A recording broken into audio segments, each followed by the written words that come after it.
KS news में आपका स्वागत है। वर्ल्ड तितली दिवस 14 मार्च 2022 के अवसर पर नवाब वाजिद अली शाह प्राणी उद्यान में आयोजित तितली संरक्षण कार्यशाला का आयोजन किया गया। इसमें कई स्कूलों के बच्चों ने भाग लिया। तितली उद्यान पर तितली पोस्टर प्रतियोगिता और भारत की तितली विविधता पर कॉलेज प्रतियोगिता का आयोजन किया गया, जिसमें बच्चों ने काफ़ी बढ़ चढ़ कर हिस्सा लिया और उसमें प्रमुख रूप से उपस्थित रहीं doctor Amita Kannaujia ji, Mrs Neena Kumar ji, professor Padma Saxena, retired Lucknow university professor Monisha Banerjee, department of zoology. आइए देखते हैं विशेष रिपोर्ट हमारे संवाददाता सर्वेश सक्सेना के साथ। दिवस पे यूनिवर्सिटी में कि अमिता कनौजिया मैम द्वारा यहाँ पे एक प्राणी उद्यान में आयोजन किया जा रहा है। ये जानते हैं मैम यहाँ पे क्या आयोजन हो रहा है? हाँ, विश्व तितली दिवस आज मनाया जा रहा है, जो कि 14 मार्च को मनता है। और एग्जैक्टली ये कब स्टार्ट हुआ ये नहीं मालूम, लेकिन पिछले 4-5 साल से मनाया जा रहा है। और ये बटरफ्लाई के कंजर्वेशन के लिए खास तौर से, क्योंकि आपको मालूम है कि जितनी भी तितली की प्रजातियां हैं 1800 लगभग कुछ विश्व में, और हमारे हिंदुस्तान में 1300 कुछ 5 जो है एशियन कंट्रीज़ में, और उसके अलावा exact data zoological survey of India की तरफ से है 1100 कुछ का है।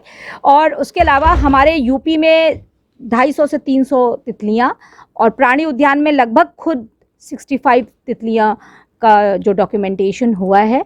उसके अलावा दुधवा नेशनल पार्क, कतरनिया घाट सेंचुरी और अदर एरियाज़ में भी तितलियों का सर्वे हुआ है। हमारे पास खुद एक प्रोजेक्ट था जिसमें हमने नियर अबाउट 93 तितली करीबन हमने डॉक्यूमेंट की हैं। तो उसके कंजर्वेशन में जब ये पाया गया कि 34 स्पीशीज़ जो हैं वो IUCN स्टेटस के अनुसार इंडेंजर्ड हैं।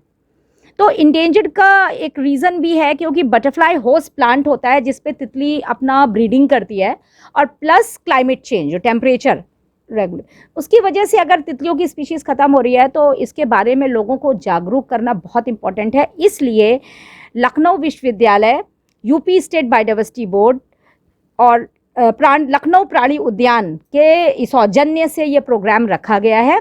आज के दिन एक कार्यशाला हुई जिसमें हमारे एडिशनल चीफ सेक्रेटरी जो हैं मनोज सिंह सर वो आए, साथ में PCCF हॉफ मैडम और PCCF वाइल्ड लाइफ, उन्होंने एक कार्यशाला का उद्घाटन करके उद्बोधन हुआ, जिसमें हमारे ज़ू की जो एजुकेशन अफसर हैं मिसेस नीना कुमार, उन्होंने भी उसमें उद्बोधन दिया। मेरा भी एक व्याख्यान रहा छोटा सा, और साथ में बोर्ड के जो सेक्रेटरी हैं बी प्रभाकर जी, उन्होंने भी उसके बारे में कुछ रिफ्लेक्ट किया। हमारा जो कॉम्पिटिशन्स हो रहे हैं तितली पे, दैट इज़ तितली पार्क या बटरफ्लाई पार्क एंड कोलार्ज, वो बच्चे इन्होंने बहुत इंथुसियास्टिकली पार्टिसिपेट कर रहे हैं। यहाँ पे बारादरी में हो रहा है। हमारे बीच में हमारी जजेस में प्रोफेसर पद्मा सक्सेना और प्रोफेसर मोनिशा बनर्जी हैं जो उसको जज करेंगे, और फिर बाद में हम लोग उनको फेलिसिटेट करेंगे बच्चों को। उसके लिए हमने अलग से तितली मग्स और तितली टी-शर्ट्स और ब्रोचेस बनवाए हैं। तो हमारा, और हम लोग इसके लिए स्टॉल भी लगाएंगे। अभी 16 तारीख को हम लोग ज़ू में ही एक स्टॉल लगाएंगे जिसमें हम बटरफ्लाई और स्पैरो पे एक स्टॉल लगाएंगे, जिसमें sparrow houses, butterfly host plant, sparrow रूस प्लांट्स, स्पैरो फीडर और एग्जिबिट्स हम लगाएंगे। तो इसके माध्यम से हम पब्लिक को ये जागरूक करना चाहते हैं कि तितली हमारे एक महत्वपूर्ण एक पोर्शन है बायोडाइवर्सिटी का। वो इकोसिस्टम और फूड चेन में भी उसका एक रोल है। वो एक बायो इंडिकेटर की तरह काम करती है, वो पॉलिनेटर है, एज वेल एज वो एक सिंबॉलिक भी है कि ब्यूटी और सॉफ्टनेस का सिंबल है। आपको कुछ प्रजाति, कुछ ट्राइब्स भी तितली को बहुत महत्व देती हैं और माइथोलॉजिकल सिग्निफिकेंस भी है। तितली हमको ये बताती है कि ट्रांसफॉर्मेशन कैसे होता है मेटामॉर्फोसिस के थ्रू। तितली हमें ये बताती है कि कैसे मुलेरियन एंड बेट्सियन मिमिक्री कैसे की जाती है, अपने को बचाने के लिए वो मिमिक्री करती है। तो और उसका होना हमारे इकोसिस्टम में बहुत इंपॉर्टेंट है। तो इसलिए तितली के लिए यहाँ पे जो एक बटरफ्लाई पार्क है, ज़ू में, बच्चे उसको भी विज़िट करेंगे। और हम चाहेंगे कि ज़्यादा से ज़्यादा बटरफ्लाई पार्क और इस्टेब्लिश हुए, इवन यूनिवर्सिटीज़ और अदर जगह पे। सो इसके बारे के लिए आज इसका आयोजन किया गया, सिर्फ तितली के कंजर्वेशन के लिए और जागरूकता के लिए। मैं professor Padma Saxena, retired professor, Lucknow university, zoology department से। आज विश्व तितली दिवस पे मुझे कुछ कहने का मौका मिला है। तो सबसे मज़ेदार बात मैं कहना चाहती हूँ कि बहुत सी बातें तो आपका भी प्रोफेसर अमिता कनौजिया जी ने बताई, परंतु एक सोशल मैसेज के साथ ये बताना चाहती हूँ कि तितलियाँ जब आराम करती हैं तो अपने दोनों पंखों को हाथ मिला के बैठती हैं। वो संदेश देती हैं कि आप किसी से मिलिए, हाथ जोड़ के नमस्ते की पोजीशन में मिलिए, यानी उनके पंख हाथ जोड़ के नमस्ते करने को इंडिकेट करते हैं। शायद अब मनुष्य ने या भारतीय लोगों ने नमस्ते करना तितली से ही सीखा होगा। लेकिन तितलियां जो हैं वो हमारे लिए आकर्षण का केंद्र हमेशा रही, छोटे बच्चों से लेके बुज़ुर्गों तक, क्योंकि वो इतनी सुंदर रंग बिरंगी होती हैं। और जब बच्चे उनको देखते हैं कि वो कैसे तितलियां पत्तों पर अपने अंडे देती हैं, उनसे कैसे लार्वा निकलते हैं, बहुत ही सुंदर ढंग से उनका प्यूपा बनता है, और उन प्यूपे से जो बहुत आकर्षक नहीं होते हैं उसमें से कैसे सुंदर सी तितली बाहर निकल के आती है, वो सबको बहुत ही रोमांचित करती है। तितलियां अलग अलग रंगों की होती हैं, उनका महत्व भी अलग अलग जगह अलग अलग तरह से होता है। वो तितलियों के लार्वा भले ही हम लोगों को आकर्षण करते हो इस तरह से कि वो हमारे पेड़ पौधे जो हमारे लिए यूज़फुल हैं उनके वो भोजन होने के कारण खाते हैं, मजबूरी है उनकी, परंतु उनको भी संरक्षण करना हमारे लिए बहुत ज़रूरी है, क्योंकि बायोडाइवर्सिटी में हर इंडिविजुअल, हर जीव का महत्व है। तो हर एक को जीवित रहने का अधिकार है। तो उनके बच्चे जो पेड़ पौधे खाते हैं, जो लार्वा खाते हैं, उनसे उस नुकसान को हमें बर्दाश्त भी करना चाहिए, क्योंकि वो हमारी प्रोडक्टिविटी बढ़ाते हैं अल्टीमेटली। और तितलियां वो तो हार्मलेस होती हैं, आकर्षण का केंद्र है। बहुत सी जगह तितलियों के रंगों को लेकर भी बहुत सारी चर्चाएं होती हैं। कुछ लोग कहते हैं कि जो तितलियां होती हैं वो देवदूत की तरह होती हैं। अगर किसी के घर में सफ़ेद तितली आती है तो इसका सूचक है, ये सूचना देती है कि इस घर में कुछ बहुत अच्छा होने वाला है। इसी तरह से बहुत सारी चीज़ें हैं जो हमको माइथोलॉजी के थ्रू पता चलती है कि कैसे तितलियों को ये इम्पोर्टेंस दी जाती है कि वे हमारे लिए कितनी महत्वपूर्ण हैं। सुंदरता की वो देवी मानी जाती है, और वो एक महिला के रूप में दिखाई देती है जिनके कि पंख हो, उड़ सकती है। वो श्वेत आत्मा को इंडिकेट करती हैं। तो जिस घर में सुखी जीवन आने वाला होता है उस घर में वो तितलियां आती हैं, ये एक इंडिकेशन होता है। पर कुछ तितलियां होती हैं जिनके बारे में लोगों की भावनाएं अलग अलग होती हैं। अगर काली तितली आती है तो लोग कहते हैं इट इज़ ए बैड ओमन, पर लेकिन बैड ओमन होता नहीं है कुछ भी, ये मन का वो है। तो तितलियां जो हैं वो बहुत अच्छी चीज़ है। ज़िंदगी में उनको, बच्चों को सिखाने के लिए तितलियों को पालना चाहिए, कैसे उनको अंडों को लाया जाए, कैसे उनको पाला जाए। ज़िंदगी का वो एक ख़ास ढंग से देखें किस तरह से एक तितली अंडे से बनती है। ये एक ऐसा नेचुरल प्रोसेस है जो बच्चे अगर देखें तो उनको बहुत ज्ञानवर्धन होगा। अब जैसे कि जो तितलियां हैं कुछ पेड़ों पर आती हैं, जो घर के में लोग पालते हैं, पेड़ पौधे रखते हैं जो कि तितलियों के आकर्षण का केंद्र होते हैं। आकर्षण का केंद्र उनके फूलों से वो रस लेती हैं, नेक्टर लेती हैं, जिस पर वो जीवित रहती है, उनका वही खाना है। वो वैसे आमतौर पे तितलियां कभी किसी को नुकसान नहीं पहुंचाती है, सिर्फ हमें नैन सुख देती है। मैं प्रोफेसर मनीषा बैनर्जी हूँ, मैं डिपार्टमेंट ऑफ जूलॉजी में हूँ, और मैं आज ये विश्व तितली दिवस पे सबको, प्रोफेसर अमिता कनौजिया, प्रोफेसर पद्मा सक्सेना और सारे जो विशिष्ट अतिथि थे, यहाँ इनाग्रेशन हुआ है जूलॉजिकल गार्डन में लखनऊ के। तो मुख्य अतिथि श्री संजय सिंह जी और श्री मनोज सिंह जी और मैडम ममता संजीव मैडम और मिसेस नीना कुमार, सबको बहुत बधाई देती हूँ कि ये इन्होंने इस दिवस को इतने धूमधाम से मनाया। और इसमें बच्चों को भी कंपटीशन हो रहा है पोस्टर और कोलाज मेकिंग का।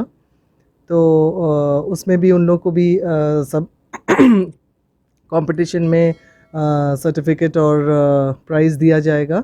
तो ये जो मैडम ने पहले ही कहा है कि इसमें तितलियों को बचाने के लिए एक अवेयरनेस प्रोग्राम्स होने चाहिए, क्योंकि ये जो है इनका जो महत्व है ये इकोलॉजिकल और टैक्सोनॉमी जो इनके हैं इसमें बहुत इम्पोर्टेंस है इसका। और जो अभी हम लोग पहले तितलियों को बाहर से देखते हैं, उनका कलर और शेप, विंग्स के शेप ये सब अलग अलग होते हैं। तो इनका भी जो एडवांस्ड टेक्निक्स हैं जिससे हम पता कर सकते हैं कि इनका ये सारी चीज़ें अलग कैसी हैं और कौन तितलियाँ एक ही फैमिली के हैं। तो इसके लिए हम लोग मॉलिक्यूलर टैक्सोनॉमी की तरफ अग्रसर हैं, क्योंकि बहुत सारे बाहर के देशों में इस पे काम हो रहा है। और जैसे माइटोकॉन्ड्रियल डीएनए होता है जिससे जो कंजर्व्ड होता है सारे स्पीशीज़ में, तो इसके यूज़ करके हम ये बता सकते हैं कि कौन सी तितलियाँ किस स्पीशीज़ के हैं, और इसी तहत वो नई स्पीशीज़ भी डिस्कवर कर सकते हैं इन काम से। सो अभी प्रोफेसर अमिता कनौजिया भी वो मतलब मॉलिक्यूलर फोरेंसिक्स पे काम शुरू करने जा रही हैं। तो हम लोग साथ में मिलके इसके लिए काम करेंगे। और एक बार फिर मैं ये विश्व तितली दिवस के लिए सबको बधाई देती हूँ। हम लोग उसके बाद खड़े हुए हैं लखनऊ प्राणी उद्यान में, जहाँ पे ये तितली पार्क बना हुआ है। ये बात करते हैं यहाँ की एजुकेशन ऑफिसर से, नीना कुमार जी से। मैम, आज जो यहाँ तितली का आयोजन हो रहा है इसके बारे में जानना चाहेंगे। आज फागुन का महीना है और आज 14 मार्च को हम तितली दिवस के रूप में मनाते हैं। आज नवाब वाजिद अली शाह प्राणी उद्यान में तितली दिवस मनाया गया। इसमें हमारे जो मुख्य अतिथि रहे, एक वर्कशॉप का आयोजन किया गया। इसके अलावा पोस्टर कंपटीशन है और छोटे छोटे कई कॉम्पिटिशन्स हमारे विश्वविद्यालय की तरफ से आयोजित किए गए हैं। इस कार्यशाला में जो हमारे मुख्य अतिथि रहे वो मैं आपको बताना चाहूँगी, श्री मनोज सिंह, अपर मुख्य सचिव पर्यावरण, वन एवं जलवायु परिवर्तन विभाग।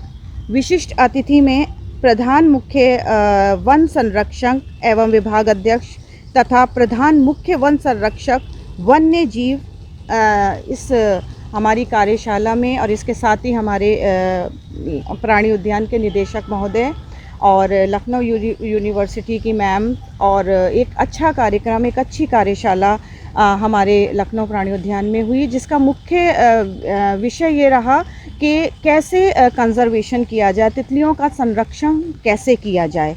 और इस पर जो है सभी ने अपने अपने विचारों को रखा। मुख्य बात ये आती है कि अगर हम तितली की बात करते हैं तो तितली ज़रूरी नहीं है ये बच्चों के लिए आकर्षण का केंद्र रहे। आज भी ऐसा होता है कि अगर हमें कहीं तितली दिखाई देती है तो एक महसूस ये होता है कि हम उसे पकड़ें, और ये एक जिज्ञासा और ये कौतूहल जो है ये हमारे अंदर एक है बचपना कि हम तितली को देखकर, उसके आकर्षण रंगों को देखकर और उससे दूरी नहीं बना पाते। विशेषकर अगर हम देखें तो हमारे प्राणी उद्यान में एक तितली पार्क बना हुआ है। ये 2 एकड़ की भूमि में बना है, इसका क्षेत्रफल है। और यहाँ पर मार्च के महीने से यहाँ तितलियों का आना जाना शुरू हो जाता है। 28,000 के करीब तितलियों की प्रजातियाँ पूरे विश्व में हैं और भारतवर्ष में लगभग 1400 प्रजातियाँ देखने को मिलती हैं।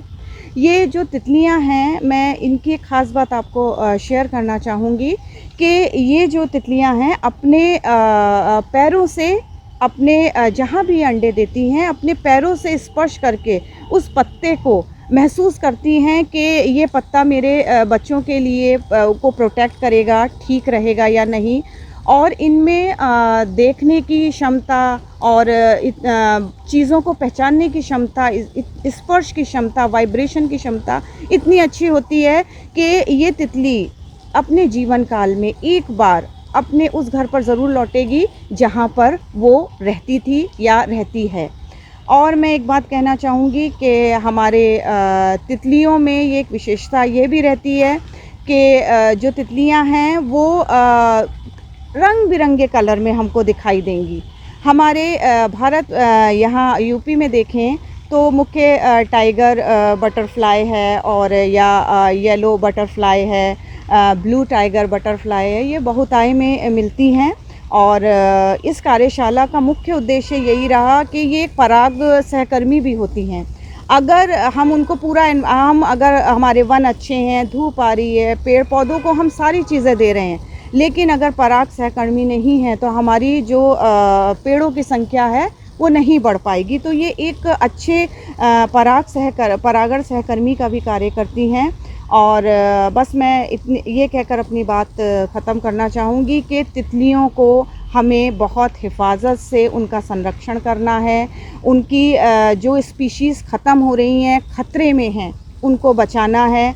और हमारे लखनऊ में जो प्राणी उद्यान है उसमें बटरफ्लाई पार्क में आइए और यहाँ महसूस कीजिए उस प्राकृतिक वातावरण को जो हमने तितलियों के लिए बनाया है, और यहाँ पर अपना समय बिताइए। और मैं एक बार फिर तितली दिवस पर आप सभी को बधाई देती हूँ और ये भी कहती हूँ कि तितलियों के संरक्षण में, उनके जागरूकता में अपना महत्वपूर्ण योगदान दिया। इसमें आप क्या आपने बनाया है? हमने बटरफ्लाई गार्डन बनाया है जी। तो इसमें बटरफ्लाईज़ के बारे में बताया जाता है, अवेयरनेस फैलाने के लिए। तो आप किस स्कूल से हैं? नवयुग कन्या महाविद्यालय। नवयुग कन्या महाविद्यालय। क्या नाम है आपका? तनुजा राजे।